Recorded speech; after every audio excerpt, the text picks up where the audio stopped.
अब बोलने की आज़ादी पर रहेगी कानूनी नज़र। अभिव्यक्ति से जुड़े अपराधों के लिए आईपीसी में हो सकता है बदलाव।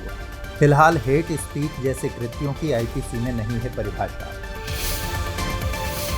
आपसी दोस्ती को आगे बढ़ाते हुए भारत और इजराइल के बीच कृषि सहयोग पर करार। कृषि विकास के लिए एक त्रिवर्षीय कार्य योजना पर हुए दस्तखत। Indo Israel villages of excellence की अवधारणा पर रहेगा जोर।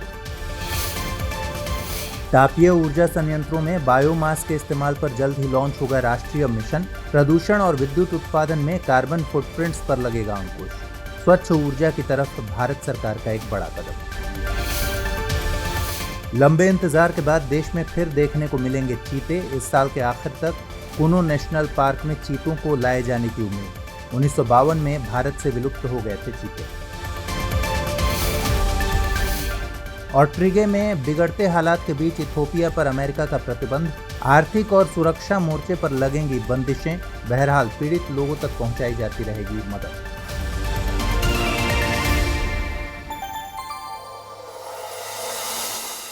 जल्द ही बोलने और अभिव्यक्ति से संबंधित अपराधों के लिए आईपीसी में एक अलग धारा जोड़ी जा सकती है।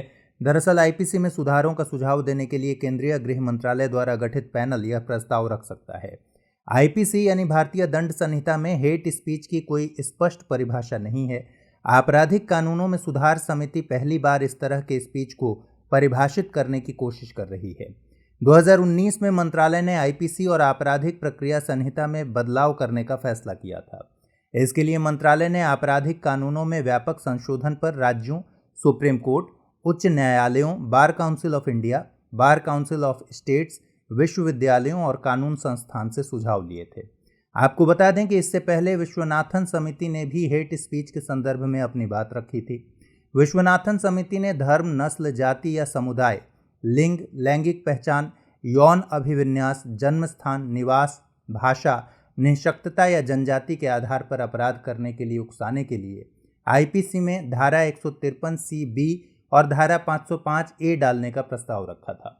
साथ ही सजा के तौर पर 5,000 रुपए के जुर्माने के साथ 2 साल तक की सजा का प्रस्ताव रखा था। गौरतलब है कि bureau of police research and development ने हाल ही में साइबर उत्पीड़न के मामलों पर जांच एजेंसियों के लिए एक मैनुअल प्रकाशित किया है। इसमें हेट स्पीच को परिभाषित किया गया है। इसके मुताबिक किसी व्यक्ति को उनकी पहचान और यौन अभिविन्यास, धर्म सरीखे अन्य लक्षणों के आधार पर बदनाम, अपमानित, धमकी या लक्षित करना हेट स्पीच है। सुप्रीम कोर्ट ने इलाहाबाद उच्च न्यायालय के 17 मई के आदेश पर रोक लगा दी है। इसमें उत्तर प्रदेश सरकार को कोविड उपायों की एक श्रृंखला पर विचार करने के लिए कहा गया था। राज्य सरकार ने इनमें से अधिकांश निर्देशों को अवास्तविक कहा और इसलिए दी गई समय सीमा में इसे पूरा करने में असमर्थता जताई। दरअसल 17 मई के आदेश में राज्य से सभी नर्सिंग होम को हर बेड को ऑक्सीजन की सुविधा से लैस करने की बात कही गई थी। साथ ही 20 से अधिक बेड वाली स्वास्थ्य सुविधाओं में कम से कम 40% बेड्स के लिए आईसीयू की सुविधा मुहैया कराने की बात रखी गई थी। हाईकोर्ट ने इन आईसीयू बेड्स के 25% में वेंटिलेटर, 25% उच्च प्रवाह नेजल कैनुला और 50% में बाइपेप मशीनों की उपलब्धता सुनिश्चित करने को कहा था। इसके अलावा हाईकोर्ट ने राज्य में छोटे शहरों और गांवों की संपूर्ण चिकित्सा प्रणाली को राम भरोसे बताया था। सुप्रीम कोर्ट की बेंच ने कहा कि अगर सुप्रीम कोर्ट राष्ट्रीय और ट्रांसनेशनल मामलों की सुनवाई कर रहा है तो उच्च न्यायालयों को उन पर आदेश पारित करने से बचना चाहिए। हालांकि बेंच ने विभिन्न उच्च न्यायालयों में कोविड से संबंधित मामलों की सुनवाई संबंधित मुख्य न्यायाधीशों की बेंच द्वारा की जाने की प्रार्थना को खारिज कर दिया। बीते दिनों महिला और बाल विकास मंत्रालय ने विदेशों में वन स्टॉप सेंटर खोलने की घोषणा की। इन्हें विदेश मंत्रालय के साथ मिलकर ऑपरेट किया जाएगा। इनका मकसद विदेशों में सार्वजनिक और निजी स्थानों पर हिंसा से प्रभावित महिलाओं की मदद करना होगा। पहले 10 one stop centre Australia, Canada, Singapore, Bahrain, Kuwait, Oman, Qatar, UAE और सऊदी अरब में खोले जाएंगे। इन देशों की पहचान भारतीय प्रवासी आबादी के आधार पर विदेश मंत्रालय द्वारा की गई है। ये सेंटर्स विदेश मंत्रालय द्वारा ही चलाए जाएंगे। हालांकि इनका वित्त पोषण महिला और बाल विकास मंत्रालय करेगा। यह वन स्टॉप सेंटर विदेशों में हिंसा की शिकार या विशेष परिस्थितियों के कारण फंसी हुई महिलाओं की मदद करेगा। पीड़ित महिलाएं कानूनी मदद, चिकित्सा सहायता और परामर्श सहित तत्काल और अन्य गैर तत्काल सहायता के लिए इन केंद्रों से संपर्क कर सकेंगी। आपको बता दें कि वर्तमान में देश में कुल 700 वन स्टॉप सेंटर हैं। महिला एवं बाल विकास मंत्रालय की योजना इस साल देश भर में ऐसे 300 और केंद्र जोड़ने की है। इसके अलावा मंत्रालय ने नाबालिग बलात्कार पीड़ितों के लिए निर्भया कोष के तहत 74 करोड़ रुपए के कोष की भी घोषणा की है। कृषि क्षेत्र में आपसी सहयोग को आगे बढ़ाने के लिए भारत और इजराइल फिर करारबद्ध हुए हैं। दोनों ने मिलकर हाल ही में एक त्रिवर्षीय कार्य योजना पर दस्तखत किए। कृषि सहयोग में दोनों देश फिलहाल Indo Israel agriculture project centres of excellence और Indo Israel villages of excellence की क्रियान्वयन कर रहे हैं। Indo Israel villages of excellence अपने आप में एक नई अवधारणा है, जिसका लक्ष्य चुनिंदा 8 राज्यों में कृषि क्षेत्र में मॉडल इकोसिस्टम तैयार करना है। इसमें 3 कार्यक्रमों पर बल दिया जाएगा। पहला, आधुनिक कृषि अवसंरचना, दूसरा, क्षमता निर्माण और तीसरा, बाजार से संपर्क। भारत का कृषि मंत्रालय और इजराइल की अंतर्राष्ट्रीय विकास सहयोग एजेंसी मिलकर भारत के मौजूदा 29 सेंटर्स ऑफ एक्सीलेंस के साथ इजराइल के सबसे बड़े अंतर सरकारी सहयोग पर काम कर रहे हैं। इसका मुख्य उद्देश्य स्थानीय हालातों में इजराइल की कृषि तकनीकी पर आधारित कृषि फार्म्स चालू करना है। आपको बता दें कि सेंटर्स ऑफ एक्सीलेंस किसानों के लिए ज्ञान का सृजन करने, बेहतर अभ्यासों का प्रयोग करने और प्रशिक्षण देने का काम करते हैं। यह कार्य योजना मौजूदा सेंटर ऑफ एक्सीलेंसेस को विकसित करने के लिए शुरू की गई है। इसके अलावा कुछ नए सेंटर ऑफ एक्सीलेंस की स्थापना भी होगी और इन केंद्रों को आत्मनिर्भर बनाने पर जोर दिया जाएगा। पराली जलाए जाने से हो रहे प्रदूषण और विद्युत उत्पादन में कार्बन फुटप्रिंट्स को कम करने के लिए सरकार योजना लाएगी। इस संबंध में विद्युत मंत्रालय ने मन बनाया है कि वह कोयला आधारित तापीय ऊर्जा संयंत्रों में बायोमास के इस्तेमाल पर एक राष्ट्रीय मिशन लाएगा। प्रदूषण रोकथाम के अलावा यह मिशन देश में ऊर्जा अंतरण को मजबूत करेगा और स्वच्छ ऊर्जा की तरफ भी हम तेजी से आगे बढ़ सकेंगे। तापीय ऊर्जा संयंत्रों में ऊर्जा उत्पादन में अधिकांश हिस्सा कार्बन न्यूट्रल हो सके, इसके लिए को फायरिंग के स्तर को 5% से आगे बढ़ाना इस मिशन का उद्देश्य है। वहीं बायोमास पैलेट्स में सिलिका और क्षार की अधिक मात्रा को नियंत्रित करने के लिए बॉयलर डिजाइन में शोध को बढ़ावा देने का भी लक्ष्य है। इसके साथ ही ऊर्जा संयंत्रों तक बायोमास पैलेट्स और कृषि अपशिष्ट की आपूर्ति श्रृंखला में आने वाली बाधाओं को दूर करना भी मिशन का उद्देश्य होगा। गौरतलब है कि को फायरिंग यानी सह दहन एक खास प्रक्रिया है जिसमें एक ही समय में अलग अलग तरह के पदार्थों का दहन किया जाता है। इस बात पर जोर दिया जा रहा है कि इस मिशन के लिए एक स्थायी समिति होगी जिसकी अध्यक्षता विद्युत सचिव करेंगे। इस समिति में पेट्रोलियम मंत्रालय, नवीकरणीय ऊर्जा मंत्रालय आदि के प्रतिनिधि भी शामिल होंगे। अधिकारियों के मुताबिक इस मिशन में कुछ उप समूह होंगे। पहला समूह बायोमास की विशेषताओं पर शोध करवाने के लिए जिम्मेदार होगा। दूसरा समूह बॉयलर डिजाइन के संबंध में तकनीकी विशेषीकरण और सुरक्षा पहलुओं पर शोध सुनिश्चित करेगा। तीसरा समूह इस मिशन के संबंध में किसी भी तरह की आपूर्ति के मामले से जुड़े मुद्दों को सुलझाने का काम करेगा। एक और समूह तापीय ऊर्जा संयंत्रों में बायोमास को फायरिंग की अर्थव्यवस्था और रेगुलेटरी फ्रेमवर्क तैयार करेगा। आरबीआई ने डीसीसीबीज और एसटीसीबीज के साथ एकीकरण के लिए दिशा निर्देश जारी किया है। इस तरह का एकीकरण कुछ शर्तों के साथ किया जाएगा। इसके लिए सबसे पहले राज्य सरकार द्वारा प्रस्ताव लाना जरूरी है। इसके बाद ही डीसीसीबी यानी जिला केंद्रीय सहकारी बैंकों को एसटीसीबी यानी राज्य सहकारी बैंकों में मिलाया जा सकेगा। दरअसल कुछ राज्य सरकारों ने आरबीआई से डीसीसीबी के एसटीसीबी में एकीकरण के लिए संपर्क किया था। इसके बाद ही आरबीआई यह दिशा निर्देश लेकर आया है। दिशा निर्देशों के अनुसार यदि राज्य की सरकार कानूनी ढांचे का विस्तृत अध्ययन करके राज्य में एक या अधिक डीसीसीबी को एसटीसीबी के साथ मिलाने का प्रस्ताव करती है तो आरबीआई इस पर विचार करेगा। नाबार्ड राज्य सरकार के इस प्रस्ताव की जांच और सिफारिश करेगा। एसटीसीबी के साथ डीसीसीबी के विलय के प्रस्ताव को नाबार्ड के परामर्श से रिजर्व बैंक द्वारा जांच करने के बाद मंजूरी दी जाएगी।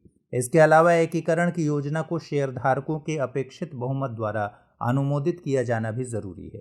बैंकिंग विनियमन संशोधन अधिनियम 2020 में एसटीसीबीज और डीसीसीबीज को अधिसूचित किया गया है। यह 1 अप्रैल 2021 से प्रभावी है। इसके मुताबिक ऐसे बैंकों के एकीकरण के लिए आरबीआई द्वारा स्वीकृति दी जानी आवश्यक है। हाल ही में सुप्रीम कोर्ट ने लोन गारंटर्स के संबंध में फैसला दिया। फैसले में ऋणदाता को व्यक्तिगत गारंटरों के खिलाफ दिवाला कार्यवाही कर सकने के अधिकार को बरकरार रखा गया है। यह अधिकार सरकार ने 15 नवंबर 2019 की सरकारी अधिसूचना में दिया था। इसमें वित्तीय संस्थानों और बैंकों को आईबीसी यानी Indian bankruptcy and insolvency code के तहत व्यक्तिगत गारंटरों के खिलाफ एनसीएलटी में जाने की अनुमति दी गई थी। सरकार की 2019 की अधिसूचना को शुरू में कई उच्च न्यायालयों के समक्ष चुनौती दी गई। सुप्रीम कोर्ट ने सरकारी अनुरोध पर उच्च न्यायालयों से याचिकाओं को अपने पास स्थानांतरित कर लिया था। आपको बता दें कि गारंटी की अवधारणा भारतीय अनुबंध अधिनियम 1872 की धारा 126 से ली गई है। गारंटी का अनुबंध देनदार, लेनदार और गारंटर के बीच किया जाता है। यदि देनदार लेनदार को ऋण नहीं चुका पाता तो राशि के भुगतान का बोझ गारंटर पर पड़ता है। लेनदार को व्यक्तिगत गारंटर के खिलाफ दिवाला कार्यवाही शुरू करने का अधिकार होता है। आमतौर पर बड़े व्यवसायों के प्रमोटर ऋणों को सुरक्षित करने और पुनर्भुगतान का आश्वासन देने के लिए लेनदारों को व्यक्तिगत गारंटी देते हैं। भारत में एफडीआई 2020-21 में 81.72 बिलियन डॉलर के रिकॉर्ड स्तर पर पहुंच गया है। इसकी जानकारी वाणिज्य और उद्योग मंत्रालय ने दी है। एफडीआई यानी प्रत्यक्ष विदेशी निवेश 2019-20 की तुलना में 10% बढ़ा है। 2019-20 में भारत को एफडीआई में 74.39 बिलियन डॉलर मिले थे। इसमें लगभग 50 बिलियन डॉलर इक्विटी निवेश के रूप में आए थे। वित्तीय वर्ष 2020-21 में इक्विटी निवेश में भी 19% का इजाफा हुआ है और यह बढ़कर लगभग 60 बिलियन डॉलर हो गया है। गौरतलब है कि 2020-21 के लिए भारत में एफडीआई निवेश का लगभग 1/3 हिस्सा सिंगापुर से रहा। अमेरिका की हिस्सेदारी भारत के कुल एफडीआई निवेश की 23% रही। वहीं मॉरिशस ने भारत के कुल एफडीआई निवेश का 9% हिस्सा दिया है। 2019-20 की तुलना में 2020-21 में शीर्ष 10 एफडीआई देशों में सबसे तेज वृद्धि सऊदी अरब से दर्ज की गई है। सऊदी अरब का विदेशी निवेश 2019-20 में महज 90 मिलियन डॉलर से बढ़कर पिछले साल 2.8 बिलियन डॉलर हो गया। राज्यवार स्थिति का जायजा लें तो 2020-21 में भारत में गुजरात शीर्ष एफडीआई गंतव्य राज्य रहा। यहाँ विदेशी इक्विटी प्रवाह का 37% हिस्सा आया। इसके बाद महाराष्ट्र को 27%, वहीं कर्नाटक को 13% हिस्सा मिला था। अगर क्षेत्र के हिसाब से देखें तो 2020-21 के दौरान कंप्यूटर सॉफ्टवेयर और हार्डवेयर कुल एफडीआई इक्विटी प्रवाह के लगभग 44% हिस्से के साथ शीर्ष क्षेत्र के रूप में उभरा है। इस साल नवंबर में मध्य प्रदेश के कुनो नेशनल पार्क में चीता को रीइंट्रोड्यूस किए जाने की उम्मीद है। इसकी जानकारी राज्य के वन मंत्री विजय शाह ने दी। दरअसल कुछ साल पहले भारतीय वन्य जीव संस्थान ने एक चीता रीइंट्रोडक्शन परियोजना तैयार की थी। सुप्रीम कोर्ट ने भी पहले प्रायोगिक आधार पर अफ्रीकी चीतों को भारत में एक उपयुक्त आवास में रखने की मंजूरी दी थी। दुनिया का सबसे तेज जमीनी जानवर चीता 1952 में भारत से विलुप्त घोषित किया गया था। देश के आखिरी चित्तीदार चीते की मृत्यु 1947 में छत्तीसगढ़ में हुई थी। आपको बता दें कि चंबल क्षेत्र में स्थित कुनो नेशनल पार्क 750 वर्ग किलोमीटर के क्षेत्र में फैला है। यहाँ चीतों के लिए अनुकूल वातावरण है। इस संरक्षित क्षेत्र में 4 सींग वाले मृग, चिंकारा, नीलगाय, जंगली सुअर, चित्तीदार हिरण और सांभर की भी आबादी है। ये सभी जानवर चीतों के लिए एक अच्छा शिकार होते हैं। हिताची एबीबी पावर ग्रिड्स ने उत्सर्जन कम करने की दिशा में बड़ी पहल की है। हाल ही में इस कंपनी ने भारत में कार्बन न्यूट्रल प्रोग्राम की घोषणा की। इस प्रोग्राम के तहत कंपनी ने 2030 तक अपने कार्यों में कार्बन न्यूट्रलिटी पाने का लक्ष्य रखा है। हालांकि हिताची ने यह भी साफ किया कि वह इस दौरान संसाधनों के मोबिलाइजेशन पर ध्यान देगा ताकि कर्मचारियों की सुरक्षा हो सके और कोविड-19 राहत में भी उसकी भूमिका बनी रहे। हिताची एबीबी पावर ग्रिड्स ऊर्जा तकनीकी से जुड़ी एक बड़ी कंपनी है। इसने कार्बन न्यूट्रल प्रोग्राम को अपने ही ऑपरेशंस में कार्बन फुटप्रिंट को कम करने के लिहाज से डिज़ाइन किया है। वहीं कंपनी जिन उत्पादों को डिलीवर करती है उनमें भी इस बात का ध्यान रखा जाएगा। कार्बन फुटप्रिंट ग्रीन हाउस गैसों की कुल मात्रा होती है जो किसी भी इकाई की क्रियाओं के बाद पैदा होती है। इनमें कार्बन डाइऑक्साइड और मीथेन जैसी गैसें शामिल हैं। हिताची का प्रयोग भारत के मिशन इनोवेशन से जुड़ा हुआ है और कोशिश ये भी की गई है कि यह संयुक्त राष्ट्र के सतत विकास लक्ष्य 7 के अनुरूप रहे। सतत विकास लक्ष्य 7 में वहनीय और स्वच्छ ऊर्जा तक पहुंच सुनिश्चित करने पर जोर दिया गया है। कंपनी को उम्मीद है कि वह वित्त वर्ष 2022 के आखिर तक 100% जीवाश्म ईंधन रहित बिजली उत्पादन का लक्ष्य हासिल कर लेगी। इस कार्बन न्यूट्रल प्रोग्राम के तहत हिताची ने ग्रीन हाउस गैस मुक्त तकनीकी समाधानों की शुरुआत करने का मन बनाया है। वहीं 2030 तक के लक्ष्यों में अपनी वैल्यू चेन से होने वाले CO2 उत्सर्जन में 50% कमी का भी लक्ष्य रखा गया है। इसके साथ ही अपशिष्ट सृजन में 50% और ताज़े पानी के इस्तेमाल में 25% कमी के भी 2 टारगेट्स रखे गए हैं।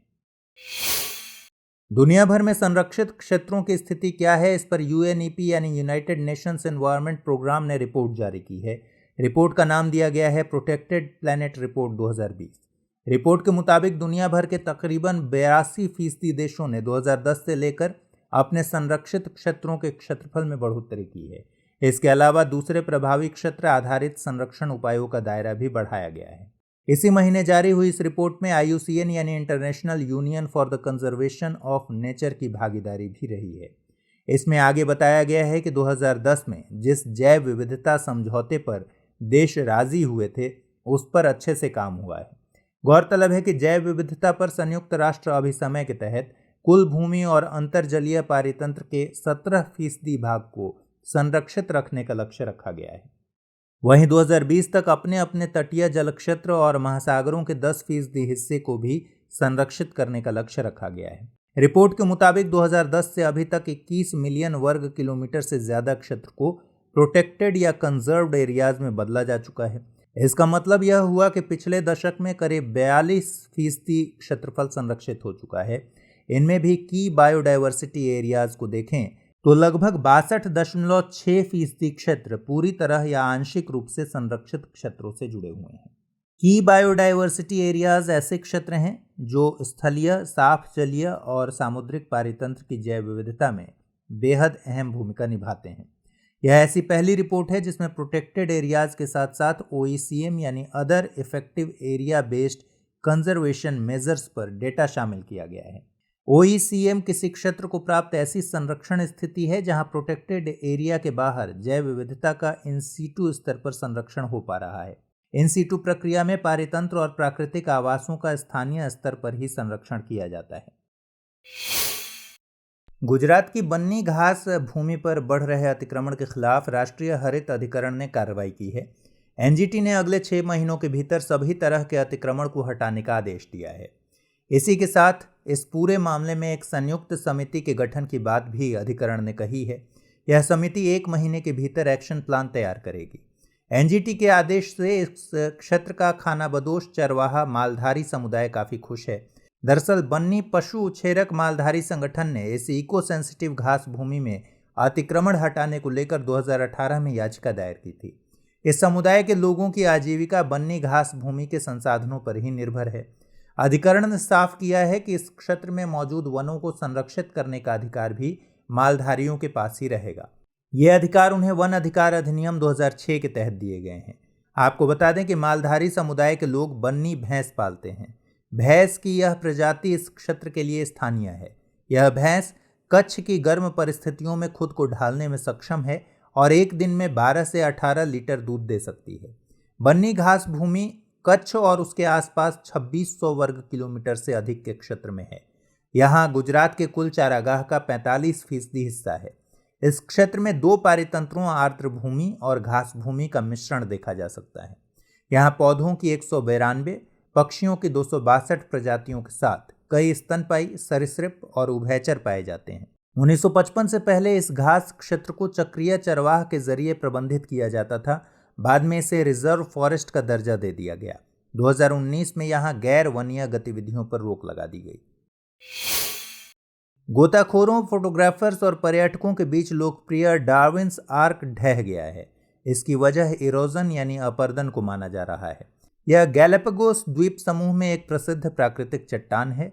इसका नाम ब्रिटिश प्रकृतिवादी चार्ल्स डार्विन के नाम पर रखा गया था। यह गैलापागोस द्वीप समूह के सबसे उत्तरी सिरे पर स्थित है। गैलापागोस द्वीप समूह इक्वाडोर से 965 किलोमीटर पश्चिम में प्रशांत महासागर में स्थित एक ज्वालामुखी द्वीप समूह है। कभी डार्विन द्वीप का हिस्सा रहा यह आर्क यानी मेहराब आसपास मौजूद विभिन्न प्रकार के जीवों के लिए प्रसिद्ध है। पर्यटकों को आर्क या द्वीप पर जाने की अनुमति नहीं दी जाती है। आपको बता दें कि केव, आर्क, स्टैक और स्टंप इरोजन से बनने वाले समुद्री भू आकृतियां हैं। जब लहरें तट के किनारे पर क्लिफ में छेद करती हैं तो इससे केव बनती है। जब 2 केव एक दूसरे की तरफ और अपर्दित होते हुए मिल जाती हैं तो इससे आर्क का निर्माण होता है। आगे और अपर्दन होने पर आर्क ऊपर से टूट जाता है और केवल 2 पिलर बचते हैं तो इन्हें स्टैक कहा जाता है। ये स्टैक समुद्र से काफ़ी ऊपर तक रहते हैं। बाद में अपर्दन होने पर ये केवल सतह तक बचते हैं। इसके बाद इन्हें स्टंप कहा जाता है। पिछले दिनों पर्यावरण मंत्रालय ने deep sea faunal diversity in India नाम से एक पुस्तक जारी की। इस किताब में भारत के गहरे समुद्र में पाई जाने वाली प्रजातियों पर डेटा जारी किया गया है। इस डेटा को तैयार करने में जूलॉजिकल सर्वे ऑफ इंडिया की मुख्य भूमिका रही। यह देश में अपनी तरह का पहला प्रकाशन है जिसमें गहन समुद्री फॉनल डाइवर्सिटी पर चर्चा की गई है। आपको बता दें कि गहन समुद्री पारितंत्र ऐसे पारितंत्र को कहा जाता है जिसकी गहराई 200 मीटर से ज़्यादा होती है। ऐसे क्षेत्र में प्रकाश संश्लेषण की क्रिया के जरिए प्राथमिक उत्पादकता में सूर्य की रोशनी की भूमिका लगभग न के बराबर होती है। डेटा बताते हैं कि भारत गहरे जल में पाए जाने वाले जीवों की लगभग 4,400 प्रजातियों का घर है। इनमें से लगभग 1,000 प्रजातियां प्रोटिस्टा किंगडम जबकि लगभग 3400 एनिमेलिया किंगडम में शामिल हैं। अरब सागर के गहरे क्षेत्रों में सबसे ज़्यादा प्रजातियां पाई जाती हैं। इसके बाद बंगाल की खाड़ी का नाम आता है। क्षेत्रीय आधार पर देखें तो अंडमान सागर में लक्षद्वीप के मुकाबले अधिक जैव विविधता है। जानकारी के मुताबिक भारत के समुद्री क्षेत्रों के गहरे स्थानों में 31 समुद्री स्तनपायी पाए जाते हैं। इनमें गंभीर रूप से संकटाग्रस्त प्रजाति इरावदी डॉल्फिन भी शामिल है। वहीं सुभेद्य प्रजातियां जैसे हिंद प्रशांत फिनलेस पोर्पोइस और स्पर्म वेल को भी इन समुद्री क्षेत्रों में रिकॉर्ड किया गया है। इन प्रजातियों में कवियर बिग्ड कॉमन डॉल्फिन भी शामिल है। यह डॉल्फिन पृथ्वी की सतह से 8,000 मीटर की गहराई तक डुबकी लगा सकती है। समुद्री कछुओं की बात करें तो दुनिया में पाई जाने वाली 7 प्रजातियों में से 5 को भारत में भी रिकॉर्ड किया गया है। खासकर ऑलिव रिडले और लेदरबैक टर्टल के लिए तो भारत सबसे बड़े प्रजनन स्थलों में से एक है। इस पुस्तक में स्पंज की 36 प्रजातियों, हार्ड कोरल की 30, ऑक्टो कोरल्स की 92, हाइड्रोजोनस की 124 और जेलीफिश की 7 प्रजातियों के बारे में अलग से बताया गया है। पिछले कुछ महीनों से इथोपिया में जो हालात बने हुए हैं उसे देखते हुए अमेरिका ने इस देश पर कड़े प्रतिबंध लगा दिए हैं। टिग्रे क्षेत्र में हो रहे अत्याचारों के चलते अमेरिका ने इथोपिया को अपनी आर्थिक और सुरक्षा मदद रोक दी है। हालांकि इन हालातों में भी वह इस अफ्रीकी देश को मानवीय मदद देते रहेगा। इथोपिया के इन हालातों के लिए अमेरिका ने इथोपिया और इरिट्रिया की वर्तमान और पूर्व सरकारों को जिम्मेदार माना है। इसके साथ ही इथोपिया और इरिट्रिया के अधिकारियों पर वीज़ा संबंधी पाबंदियां भी लगा दी गई हैं। इस पूरी कार्रवाई पर अमेरिका का कहना है कि इस तरह के प्रतिबंधों की मंशा इस संकट से उबरने के लिए एक बड़े प्रस्ताव के लिए दबाव बनाना है। गौरतलब है कि इथोपिया के टिग्रे क्षेत्र में नवंबर 2020 से अब तक गृह युद्ध के हालात बने हुए हैं जिसमें कई हजार लोग अपनी जान गंवा चुके हैं। यह आपसी लड़ाई तब शुरू हुई जब टिग्रे पीपल्स लिबरेशन फ्रंट ने नवंबर में इथोपियाई सेना पर हमले शुरू किए थे। इसके जवाब में सेना ने भी कड़ी कार्रवाई की। इथोपिया पूर्वी अफ्रीका में अवस्थित एक लैंडलॉक्ड कंट्री है जो हॉर्न ऑफ अफ्रीका में आता है। हॉर्न ऑफ अफ्रीका अफ्रीका महाद्वीप के पूर्व और उत्तर पूर्व में मौजूद भूक्षेत्र है जिसमें जिबूती, इरिट्रिया, इथोपिया और सोमालिया शामिल हैं। इथोपिया की सीमा Sudan, Djibouti, Eritrea, Somalia, Kenya और दक्षिण सूडान से लगती है। बात करें टिग्रे की तो यह इथोपिया के उत्तरी और उत्तर पश्चिमी भाग में स्थित है। यह क्षेत्र इरिट्रिया और सूडान से सटा हुआ है। काफ़ी लंबी दूरी तक सेतित नदी इथोपिया और इरिट्रिया के बीच सीमा बनाती है। हाल ही में अमेरिका के व्हाइट हाउस के 2 अधिकारियों के पिछले साल एक रहस्यमय बीमारी से ग्रसित होने की बात सामने आई है। इसी के समान रहस्य वाली स्थिति विभिन्न देशों में अमेरिकी दूतावासों के कुछ अधिकारियों ने भी अनुभव की है। इसे हवाना सिंड्रोम कहा गया है।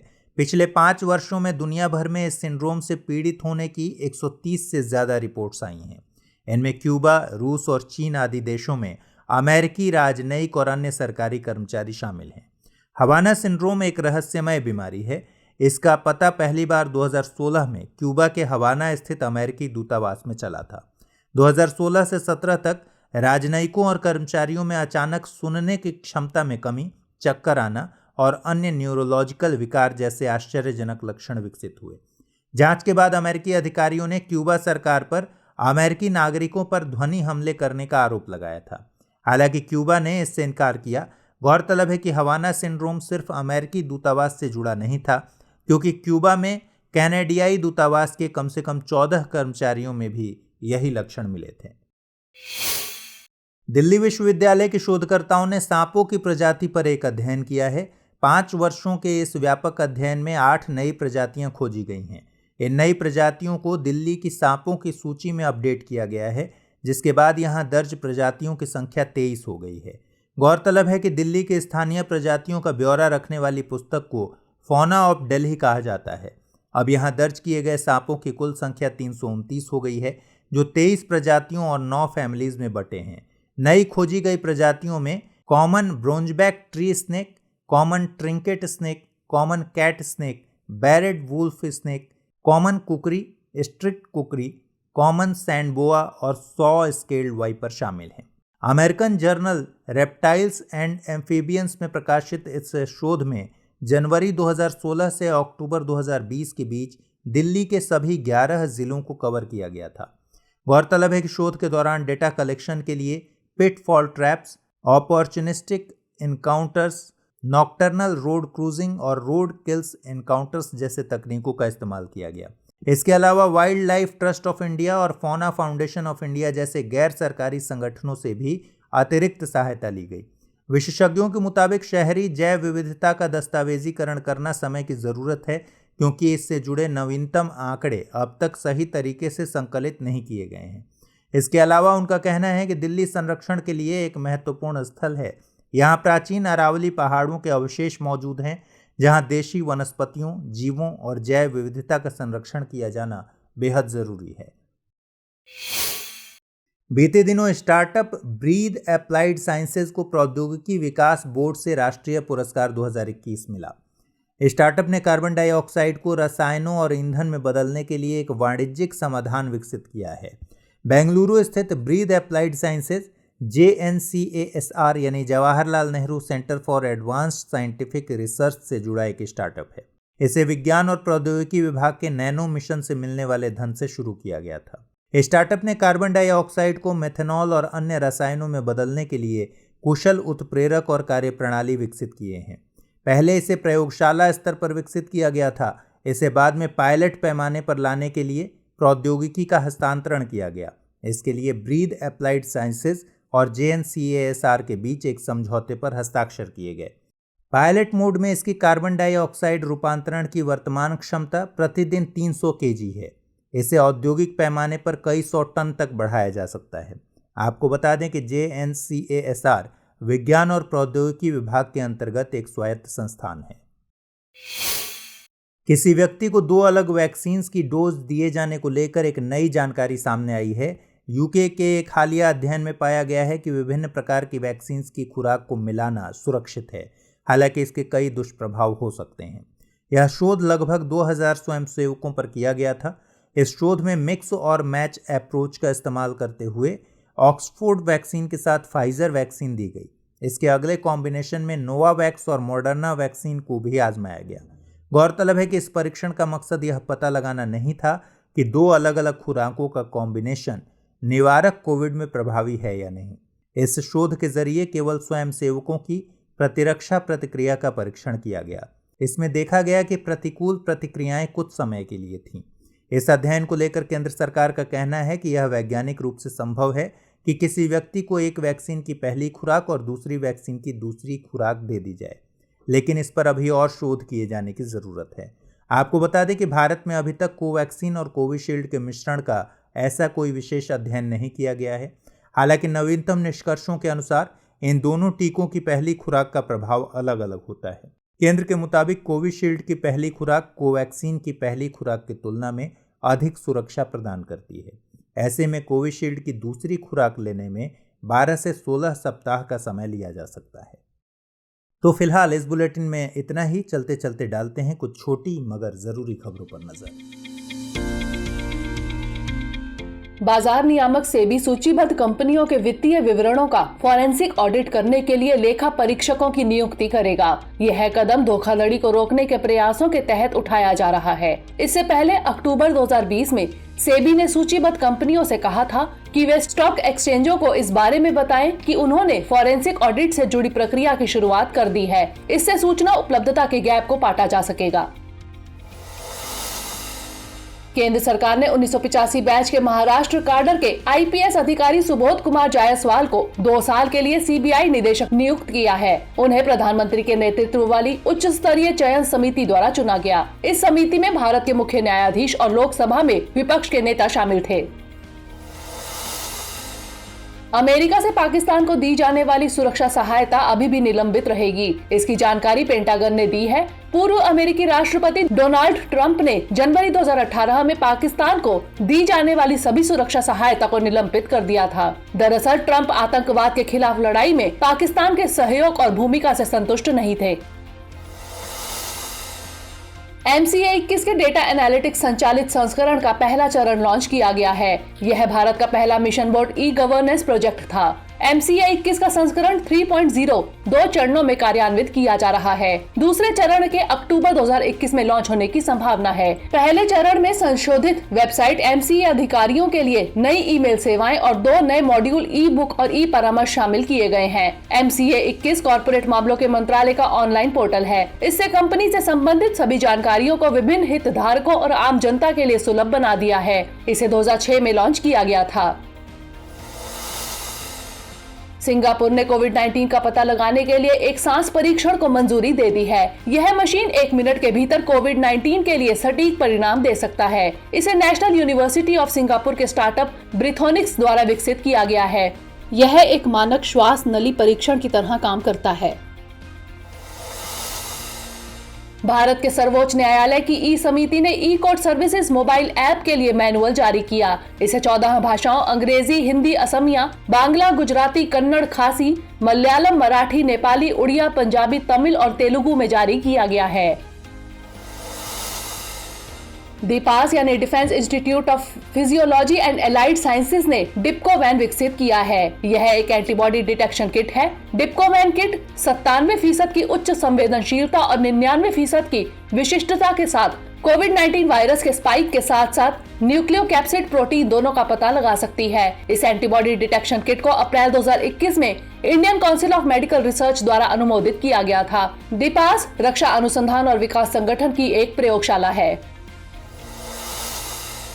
केंद्रीय आयुष मंत्रालय ने सामुदायिक सहायता हेल्पलाइन टोल फ्री नंबर 14443 की शुरुआत की है। इसे कोविड-19 में आयुष पद्धतियों द्वारा लोगों की सहायता के लिए डेवलप किया गया है। हेल्पलाइन पूरे भारत में सुबह 6 बजे से रात के 12 बजे तक सप्ताह के सभी दिन चालू रहेगी। हेल्पलाइन के जरिए आयुष की विभिन्न धाराओं जैसे आयुर्वेद, होम्योपैथी, योग, प्राकृतिक चिकित्सा, यूनानी और सिद्धा के विशेषज्ञ आम जनता के प्रश्नों के समाधान के लिए उपलब्ध होंगे।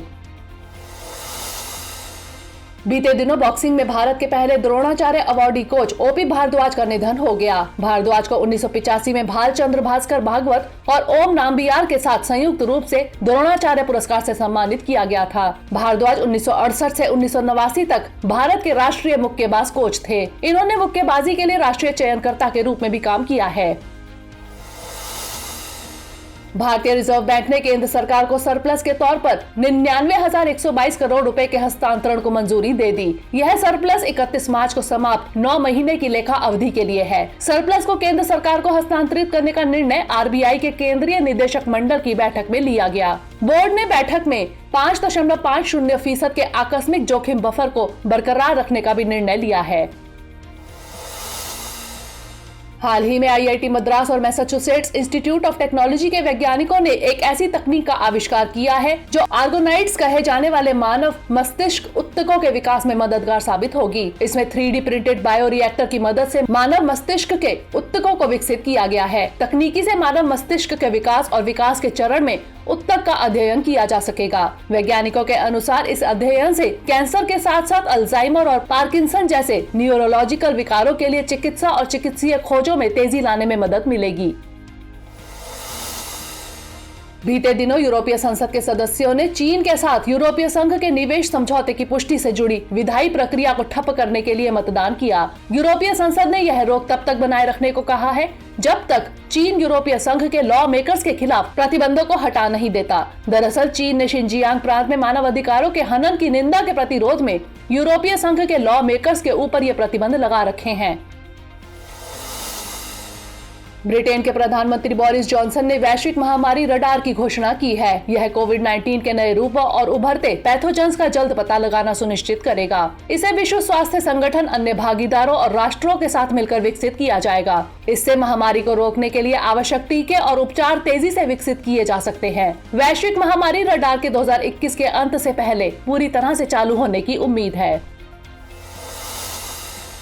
भारत में पहली बार एक अफ्रीकी फूल वाले पौधे को वैज्ञानिक रूप से दर्ज किया गया है। Indian institute of science education and research Bhopal के वैज्ञानिकों ने मिजोरम में अफ्रीकी वॉयलेट्स के एक प्रकार की खोज की है। इस प्रजाति को डिडिमोकार्पस विकीफंकुया नाम दिया गया है। वर्तमान में यह म्यांमार के साथ इस राज्य की सीमा के पास केवल 3 स्थानों पर मिला है। इसे एंडेंजर्ड प्रजाति माना जा रहा है। यह एक एपिफाइट है। एपिफाइट एक ऐसा पौधा होता है जो पेड़ों पर उगता है। इस प्रजाति में मानसून के दौरान हल्के गुलाबी फूल आते हैं।